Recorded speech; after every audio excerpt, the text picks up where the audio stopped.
REED-BBS. BBS. Black Burke Sugar, Bachelor's in Boxing Studies. Television! Fred Sanford of the Fistic Arts. When all is said and done, there's nothing left to say or do.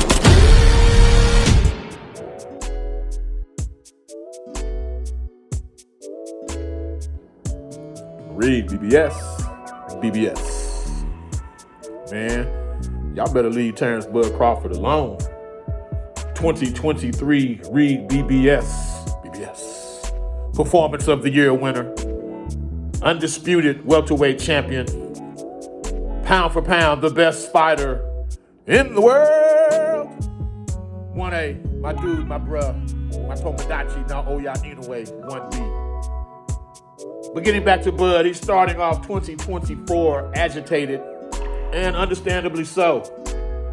For starters, he was not the 2023 Fighter of the Year. That was the aforementioned Naoya Inoue, much to the dismay of Bud Crawford and some others.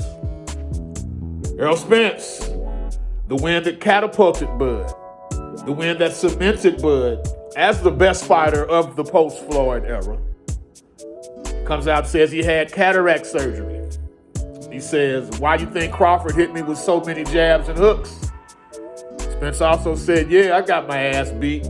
Shit was past due. I didn't have a boxer lifestyle. Now, after saying no excuses, and even if I did have any, I wouldn't tell you anyways, Spence goes on to tell us anyways. I'll do a deep dive on the Spence side of the coin. You know, I'm a ride or die Spence fan, fellow Dallas Texan. I'll do a deep dive on Spence and his side of the coin, my thoughts, etc. in another video. This one here is Bud specific. And no two ways about it. Spence, he shat on Bud's dominant win over him. He completely shat on it. Now, for what it's worth, Spence also said he felt Bud should have been 2023 Fighter of the Year. So while he shat on it, he also endorsed Bud as last year's Fighter of the Year. Naturally, Bud didn't take kindly to Spence's remarks. He called bullshit, replying, last I can recall, we definitely get our eyes checked before every fight. Valid point. Bud also, though, he took an unnecessary shot that Spence, myself, and Dallas Cowboy fans proper, we don't appreciate. We don't fucking appreciate it.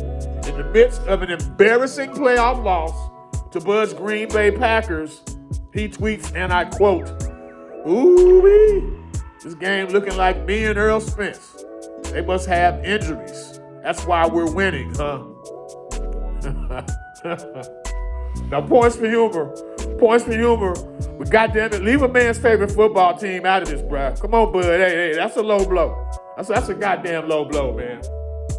Agitated, like I said. Folks is fucking with Bud. That's what it is. In Bud's defense, you know, folks is fucking with him. Speaking of which, Teofimo effing Lopez. He says every fighter Crawford has faced at welterweight has been injured. He's talking, of course, about Jose Benavidez Jr., who was shot in the leg way prior to Bud him fighting. Talking about Kell Brook, who had a fractured orbital bone via his fight with Triple G, then another fractured orbital via his fight with Errol Spence, and then, of course, Errol Spence, who, you know, I thought he may have had weight issues being at the weight for 11 years. He's come out mentioning cataract surgery, which I spoke of earlier. So Fimo jumped on that wagon. Everybody, Bud is beat at welterweight, has been injured. To which Crawford clapped back, you don't even look my way. You a pussy. Now, Fimo, he says he'd entertain a move to 47, but most, myself included, we think it's just a publicity stunt, name dropping, clout chasing, delusion, however you want to slice it. That's what that is with Fimo. He don't want that smoke with Bud. He doesn't. But the list goes on. Bob Arum, head of Top Rank, Bud's former promoter, says he has no regrets whatsoever not promoting Bud during this, the most lucrative stage of Bud's career. Now, I'm calling bullshit on that because Bud just made a minimum of $25 million for the Spence fight. So really, Uncle Bob, you don't regret having none of your fingerprints, get none of them cookies out that cookie jar, huh? $25 million, yeah. Miss me with that, Uncle Bob. Now, all the while, there's still no clarity on if Spence still wants the Crawford rematch, if Bud is still contractually bound to a Spence rematch, if and when that rematch clause expires, etc. And at this point, just keeping it a buck, Spence Crawford 2 would be a tough-ass sell just based on the first fight. The severity of how one-sided it was. That would be a damn near impossible sell. Which leaves Canelo.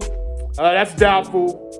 Only way fighting Crawford benefits Canelo is it's yet another excuse to duck David Benavidez. But other than that, it's a no-win situation for Canelo. You beat up on a dude who began his career at 135. If you beat him up or lose, that's no win for Canelo. Jermell Charlo, super welterweight champion. He's coming off a shitty no-show against Canelo. He also has a pending domestic violence case.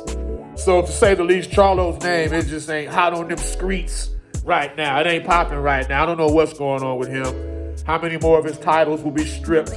If he'll just be completely stripped altogether, if he'll maintain one or two of them. We don't know. There's also, since we're at 54, there's Tim Tszyu, who he planted his flag pretty firmly in 2023. Let people know, hey, it's real. It's real. It ain't Memorex. I'm Tim Tszyu, goddammit, and y'all got to deal with me.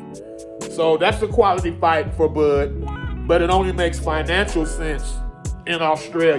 It's the only place it makes dollars and cents for Bud. And with that said, does Bo Mack travel abroad again? Does Bo Mack want to leave the country again after getting arrested in the UK working the Chris Eubank Jr. fight? Inquiring minds want to know. Then, of course, there's Jaron Boots Ennis. That's a fight that really offers no upside for Bud. Because if Bud wins, folks will say, well, Boots was green or Boots was overrated all along. And on the flip side, Boots is probably the most dangerous of all the names I just mentioned. Of all of them, Boots Ennis, the most dangerous. So, Bud, he's threatened to fight just once more. I hope that's not the case.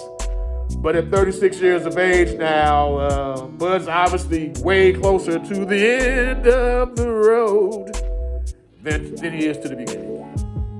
The world as we know it moves at God's speed.